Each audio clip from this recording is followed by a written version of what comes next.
Здравствуйте, в эфире программа «Экономика и мы». С вами Мадина Албогачиева, и сегодня я расскажу о том, что интересного происходит в мире экономики. Несмотря на контроль со стороны государства, нарушений в сфере госзакупок меньше не становится. Сговоры на торгах по-прежнему составляют более 80% от общего числа картелей. Как с этим правонарушением борются ингушские антимонопольщики, узнаете из следующего сюжета. Свободная конкуренция – важное условие развития рыночной системы и экономики страны. Только в условиях честной конкуренции у хозяйствующих субъектов есть мотивация оптимизировать производство, повышать эффективность, работать над снижением стоимости товаров и услуг, повышением их качества. В том, чтобы принципы свободной конкуренции повсеместно соблюдались, заинтересованы как сами участники рынков, так и потребители. Поэтому на защиту конкуренции направлены усилия и законодателя, и уполномоченных государственных органов. Законодательство о федеральной контрактной системе запрещает нам заключать контракты без проведения торгов. Вся процедура, все у нас расписано в самом 44-м федеральном законе. И любое отступление от данного закона является нарушением, что преследуется административным кодексом Российской Федерации. Но и не только административным, также может быть и трудовой, и уголовный кодекс в отдельных случаях. В данном случае хотел бы рассмотреть тогда те случаи, когда заключаются контракты в обход нормам требований 44-го федерального закона. Это когда без проведения торгов заключаются прямые контракты. Участники картельного сговора – это игроки одного и того же рынка, которые вместо того, чтобы честно конкурировать на нем, формируют договоренности, которые позволяют им работать на этом рынке, реализовывать товары и услуги и получать прибыль, не прилагая усилий, чтобы на нем удержаться. Договоренность направлена на поддержание определенного уровня цен на рынке, устранение отдельных участников с рынка, предел сфер влияния на рынке. Картельный сговор возможен на любом рынке и всегда незаконен, но особого внимания заслуживают картели, работающие в сфере госзакупок. К таковым относятся картельный сговор между заказчиком и подрядчиком, когда заказчик стремится отдать контракт на использование невыбранному на честном тендере победителю, а компании, с которой заранее достигнута договоренность. Договоренность между несколькими участниками тендера. Говоря о том, что такое картельный сговор по 44-му федеральному закону и чем он опасен, важно помнить, что по закону о контрактной системе расходуются не собственные средства заказчика, а бюджетные деньги. Конкуренция на тендерах – это не только способ для заказчика получить наилучший товар, работу или услугу, но и сэкономить государственные деньги. Картельный сговор на госзакупках способствует не только снижению качества поставляемых товаров и услуг, но и неэффективному расходованию бюджетных средств, что наносит ущерб как экономической, так и политической системам страны. Сговор – крайне сложно доказуемое дело. А если мы сами понимаем, то это же мало, но еще в суд с этим выйти и убедить суд, что действительно сговор был. Сговор – это мы рассматриваем в совокупности сумму доказательств.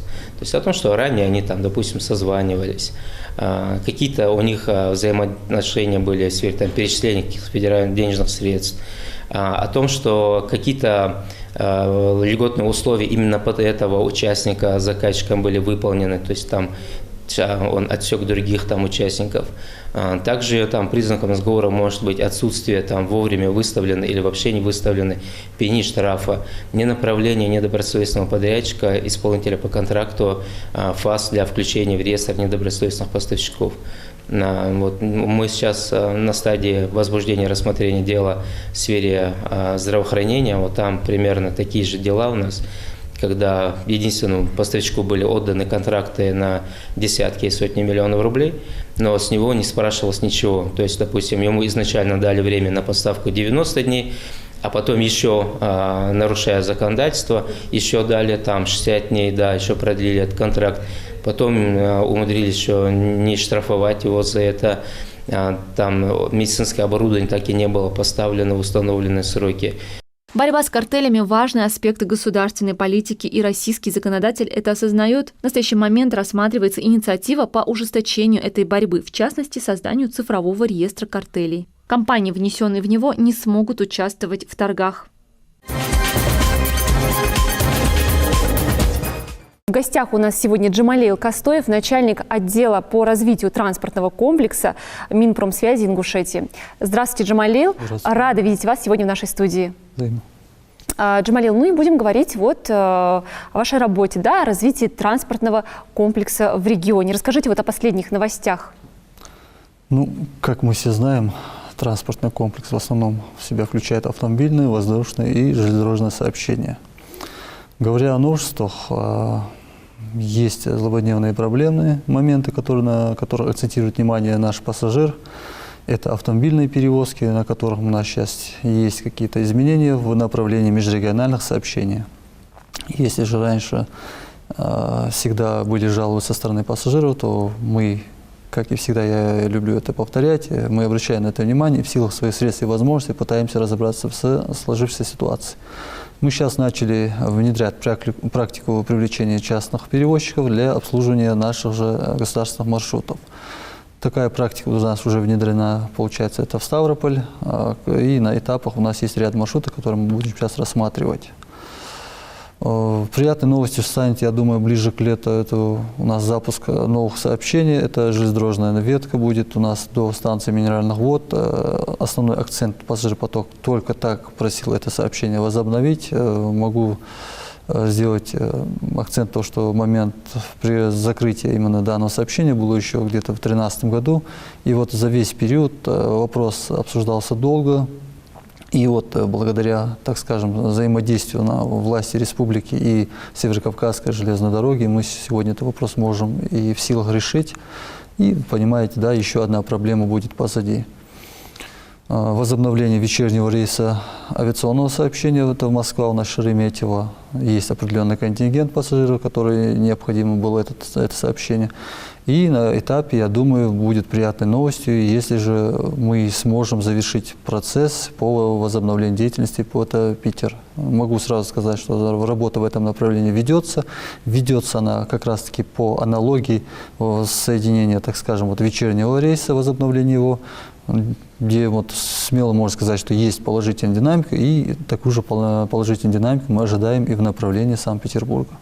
А вот какие сложности у ведомства возникают вот для возобновления вот этого рейса Ингушетия-Санкт-Петербург? Дело в том, что в этом направлении есть требования законодательства воздушного кодекса, поэтому вклиниться в систему воздушных потоков, заказать так называемые слоты, организация региональных или межрегиональных сообщений, так скажем, да, вот, а им тем более сделать такие коридоры с Санкт-Петербургом, ну, это надо делать за несколько лет вперед, поэтому работа в этом направлении велась. Поэтому, я думаю, благодаря сейчас содействию руководства республики, мы, я думаю, сможем добиться этого вопроса. Дело не в финансовой части, никак нет. Дело не в переписке каких-то документов, оборота, а именно вот соблюдение технологических процессов. Джамалил, расскажите, вот помимо вот этих рейсов, да, в Москву, потом в будущем еще Санкт-Петербург, планируются ли еще какие-то, да, межрегиональные рейсы?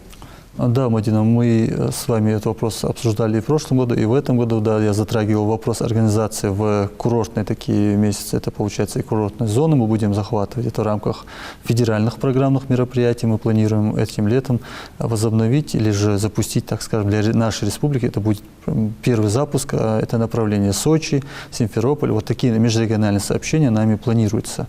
По этому вопросу тоже, я могу сказать, с уверенностью активная работа ведется. Сроки обозначены, это будет июнь, июль и август. Я думаю, время покажет, но в любом случае я хотел бы заверить наших пассажиров, телезрителей, что с нашей стороны каких-то там недочетов не будет. Все также будет согласовываться, упираться в законодательство и, в общем, в этот процесс воздушного кодекса, так скажем. А так, да, вся работа необходимо проведена, активно в этом направлении трудится, так скажем, руководство аэропорта, наше ведомство, ну и в некоторых степенях, где вот необходимо, так скажем, да, вот подключение главы республики, да, мы активно тоже просим, понимание в этом вопросе мы находим, работа ведется. А перевозчики у нас пока только вот Аэрофлот, да, Победа? Нет, у нас есть сегмент, у нас получается Победа, Ютейр, Аэрофлот. И сейчас идет подбор авиакомпаний, который будет обслуживать Санкт-Петербург. А направление межрегиональных сообщений, которые мы сказали в летний период, это тоже будет Ютейр. Спасибо, Джамалил. Сейчас, наверное, перейдем уже от воздушного, да, транспорта к общественному, да, наземному транспорту. Как бы, да? Да. Джамалил, расскажите, а планируется ли обновить парк общественного транспорта? Аналогичная работа была проведена, ну, последний этап, это был 2013 год. В 2015 году данная работа велась в рамках различных федеральных программ, где участие субъекта, так скажем, да, вот в доле финансирования, оно было незначительным. Поэтому в рамках предшествующих каких-то мероприятий нам удавалось это сделать. Но из-за смены, так скажем, да, вот, правил предоставления субсидий с 2018 года эти правила поменялись, поэтому сумма средств, которые необходима доли участия в этих, да, она для республики она внушительная, поэтому мы сейчас ищем альтернативные варианты обновления парка, привлечение средств или же в целом привлечение самого инвестора в виде перевозчика, который готов обслуживать те или другие маршруты. Я думаю, работа в этом направлении в этом году уже должна быть как бы ощутимо быть для пассажира, но опять же, всегда говорю, суд у нас в этом решении может выносить сам, так сказать, пассажир, поэтому он должен эту работу на себе ощутить, почувствовать. Работа, конечно, в этом направлении ведется и велась, могу сразу сказать, но в части финансовых моментов вот эти барьеры нам приходится как бы обходить. Давайте поговорим уже о межрегиональных перевозках. Планируется ли возобновить какие-то рейсы, да, которые были раньше, или создать новые маршруты? Там можно с уверенностью сказать, что в полной мере все маршруты у нас возобновились. Все маршрутные сообщения, даже по количеству транспортных средств, у нас уже работают. Межрегиональные сообщения. В плане открытия, да, огромные перспективные возможности, планы, есть к чему стремиться. В плане законодательства сейчас этот вопрос у нас уже от органов исполнительной власти перешел к самим перевозчикам, то есть они сами могут проявить инициативу по обращению, там сказать, да, вот, так сказать, перевозчика, или же сами могут проявить инициативу в открытии какого-то межсубъектового маршрута. Да, есть заявки в этом направлении, тоже работа ведется, и я думаю, в плане пересадки, так скажем, да, основные транспортные артерии или транспортные потоки в этом направлении у нас уже функционируют. То есть нет места, куда можно было бы добраться без пересадки, или там, да, все вопросы уже решены. Я надеюсь, беседа наша была полезна для наших телезрителей. Все вопросы обсудить в одной программе не получится. Наверняка у жителей региона есть свои вопросы, да, с которыми они хотели бы обратиться в ваше ведомство. Могут ли они это сделать и как нужно обратиться, и в какие дни? Расскажите. Вы знаете, чтобы не ограничивать в этих правах населения, пассажиров, у нас нет определенных дней приема, нету графика, поэтому у нас всегда можно к нам прийти, поговорить. Опять же, да, в этом направлении мы находим здоровый такой конструктивный диалог, где можно где-то зацепиться. Главное, чтобы, я же говорю, чтобы здоровый конструктивный диалог чтобы получился, чтобы реальные предложения были на уровне, как сказать, развития регионального масштабов. Иногда бывают такие предложения, ну, можно их сравнить вот с такими масштабными городами, как, вот, например, в Америке, да, вот такие желания невозможно реализовать. Все, что на наших силах, средств и возможностей, да, мы готовы сделать, оказать содействие. Каким образом можно обратиться? Это лично или по телефону, может быть, через соцсети? У нас все работает. Если человеку как-то накладно писать где-то комментарии, если он хочет более детально изложить проблему, суть или же предложение, да, действительно может прийти. А так, конечно, все соцсети, телефоны, режимы, все у нас работает. Спасибо, Джамалил. Я желаю успехов вам в вашей работе. Спасибо.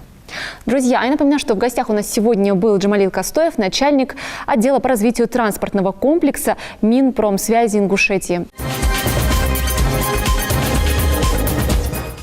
За прошлый год мы столкнулись с беспрецедентно широким ассортиментом шоков, в частности, сложной эпидемиологической ситуацией, жестокими карантинными мерами, падением цен на нефть и снижением экспортного спроса. Это привело к тому, что российская экономика оказалась на пороге рецессии.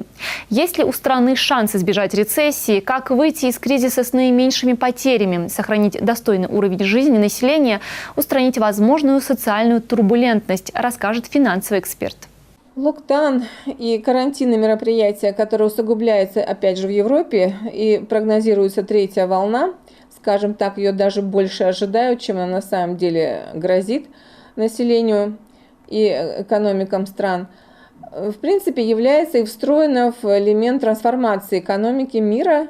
Ну, Россия сейчас немного снизила обороты вовлеченности в эти карантинные мероприятия, и это верно, так как необходимо поддержать предпринимательство в какой-то форме, бизнес, иначе мы выйдем из кризисной ситуации растерянными, обнищавшими и так далее. Мы сами понимаем, что если какой-то период экономика губится, в принципе нет развития, нет возможности выйти на рынок и задействовать полноценно свой бизнес, то мы претерпеваем износ основных средств. И нет средств с тем, чтобы вернуть рабочее состояние бизнес, нет оборотных активов, и мало кто может себе позволить выйти потом из локдауна. Известно в экономике, что если 100 дней продержится какое-то определенное направление, то так и складывается далее взаимоотношения в обществе, и так дальше складывается вообще бизнес и условия его существования. Если локдаун длится уже более 100 дней, то не стоит особо надеяться на то, что вот сейчас мы проживем этот период, а дальше восстановится все как было. Нет, мы выходим на новые соотношения, новые взаимоотношения, на цифровые активы, на задействованность в интернет-сообществах, а значит, выживет только тот, кто найдет свою площадку на интернет-маркетплейсе. Вы наверняка замечаете, что в первую очередь страдает ресторанный бизнес мелкий и средний, малый и средний, который работает с наличностью. Их в основном закрывают, их будут душить с тем, чтобы вывести наличный оборот, максимально перевести в безналичное, контролируемую такую вот сферу. И тот, кто найдет себя на интернет-площадках, тот раньше выйдет из состояния и такого, скажем, ступора экономического. Если говорить о доступности, с одной стороны, интернет-услуги и интернет-платформа позволяют всем выйти к своему потребителю, найти по-любому своего потребителя через интернет-сообщество. С другой стороны, нужно как-то обезопасить платформы от монополизации цифровыми компаниями. Например, предоставляя площадки, например, как это делает Wildberries или Amazon, и другие маркетплейсы, предоставляют площадку для малого бизнеса, но тем не менее они не застрахованы от того, что эти цифровые компании могут понравившийся бизнес повторить, сделать низкие цены и фактически убить тех же, кому они предлагали в аренду свою платформу или страницу. К сожалению, технологии остаются зарубежными, и зависимость от интеллектуального потенциала зарубежья усиливается. Выходы очевидны, если мы традиционно, мы идем по традиционной схеме, заявленной Швабом в Давосе 26 января. И нужно до 23-25 года ставить нам сроки выхода из локдауна, а дальше только тот, кто сможет себя сохранить. Поэтому чем раньше выйдем на интернет-площадки с цифровыми услугами, тем раньше бизнес себя сохранит, а в реальной экономике мы будем наблюдать снижение доходов на душу населения, перевод на базовый доход, и домохозяйства должны сакцентировать внимание на своем внутреннем хозяйстве. Туризм для нас, он хорош тем, что падает интерес не то что интерес, а возможности выхода за рубеж для среднего класса. И внутренний туризм будет только развиваться. Здесь нам нужно как-то встроиться в систему и предлагать различные варианты не массового, но, может быть, как-то коллективного, возможно, туризма. Выходы традиционные, нам будет везде говорить, нужно справляться с пандемией, нужно перетерпеть, смириться с тем, что падает доход на душу населения, снижаются обороты. Но в реальности надо все-таки не терять времени и в этот период индустриализировать свою республику, свою экономику, акценты ставить на внутреннего потребителя пока, ближайшие регионы, с ними контакты наводить, совмещать такой, скажем, Северокавказский федеральный округ в части экономического развития. Жители Ингушетии чаще стали использовать банковские карты для оплаты своих покупок. В этом немалая заслуга регионального проекта, запущенного в прошлом году, который направлен на повышение доступности финансовых услуг. Подробности в следующем сюжете. В 2020 году жители нашей республики совершили около 7,5 миллионов безналичных операций с использованием платежных карт на сумму почти 5 миллиардов рублей. По сравнению с 2019 годом количество операций выросло более чем в 2 раза, а их объем увеличился на 63%. Количество безналичных платежей в регионе уверенно растет. Это связано и с растущим уровнем финансовой грамотности самих жителей республики, и с расширением платежной инфраструктуры, и с развитием сервисов для онлайн-оплаты. Так, за год количество электронных терминалов в Ингушетии выросло более чем на 20%. Всего, по данным на начало этого года, у нас было установлено 1044 терминала.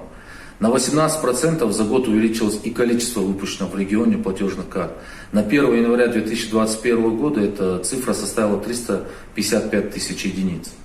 Все это промежуточные результаты реализации стратегии повышения финансовой грамотности населения Российской Федерации на 2017-2023 годы и регионального проекта по повышению финансовой доступности на отдаленных, малонаселенных и труднодоступных территориях Южно-Федерального округа и СКФО. Малонаселенных и труднодоступных территориях ЮФО и СКФО. Территориальным отделением Банка России по Ингушетии проводится комплексная работа, направленная на повышение финансовой грамотности и финансовой доступности жителей региона. Только за первые 3 месяца текущего года сотрудниками банка был проведен ряд выездных встреч с представителями министерств, образовательных учреждений, спортивных организаций, Комитета по туризму и кредитными организациями по вопросу развития безналичных расчетов и повышения финансовой доступности на территории республики. С руководством Министерства образования и науки республики, с директорами школ и руководителями управления образования проведена просветительская работа о преимуществах безналичной оплаты школьного питания и общеобразовательных учреждениях с 5 по 11 классы. Обсуждены возможности внедрения кампусного проекта в средних специальных учебных заведениях и колледжах. Вопросы продвижения безналичной оплаты обсуждались также с представителем Комитета по туризму и с руководителем Управления Федеральной налоговой службы России по Республике Ингушетия. Как результат проведенной работы, электронными терминалами оснащены около 50% дошкольных учреждений и все государственные учреждения здравоохранения, оказывающие платные услуги. В 27 окнах отделений многофункциональных центров внедрена безналичная оплата государственных услуг и платежей ЖКХ. Идет обсуждение вопросов до оснащения окон обслуживания электронными терминалами во всех отделениях МФЦ республики. На маршрутах транспорта в пилотном режиме работает 15 автобусов, оборудованных электронными терминалами. Реализована безналичная оплата за товары и услуги с использованием QR-кода. Всего таких точек 69 единиц. С начала запуска проекта в нашей республике уже видна положительная динамика показателей развития безналичных платежей. Финансовая грамотность, информированность населения по-прежнему остается важной задачей, требующей комплексного подхода в разных направлениях.